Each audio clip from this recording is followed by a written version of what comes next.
I gotta put this out there, Yang Gang. I'm listening to the local radio, 89.1. There's a guy on here defending the state that Philadelphia is in right now. At about 50% of their population is white, a little bit over that. 25% is Hispanic, and the majority of what's left is African American. The long story short on that is just talking about the Republicans have been Republicans for decades. It's ingrained, but what's happening now is the media around Philadelphia has been blacking out different candidates and ideas, even on a local level, not to mention what they're doing to Andrew Yang and his campaign, and talks about the average worker is a machinist or works in a factory or has a job which is basically not cutting it in a Republican society, and nothing that the current administration is doing really is tending to affect them one way or the other. In fact, it's leaning towards the other side. So basically saying that the issue of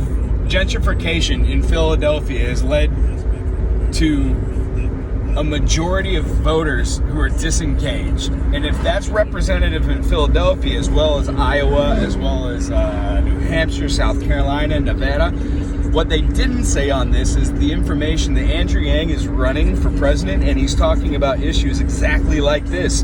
Automation, AI. What happens when that 35 to 45-year-old white male, or the majority actually that nobody's talking about are female, white females, don't have the security that they had a decade ago, and the jobs that they have, there's no substance in. And quite frankly, you can't go back to school, teach old dog new tricks, like Andrew's saying. Coding for coal miners is still transferable. I don't want to go back to waiting tables, which was a horrible job for like $2 an hour plus tips with people at like Applebee's. For 20 years I did that. It's horrible. That plus a million other jobs. As a musician, having no self-worth because nobody has disposable income to pay me to teach their children, it seems as if doing gig work is the only thing I've been able to do because I didn't go and complete college. So what they were talking about is educated voters who have about a year or two in college that are in the workforce in Philadelphia are waking up to the fact that their political candidates inside their gerrymandered districts aren't representing them. There's been several states, because of Martin Luther King Day protests, that have been asking and urging people not to come to their state for violent protests.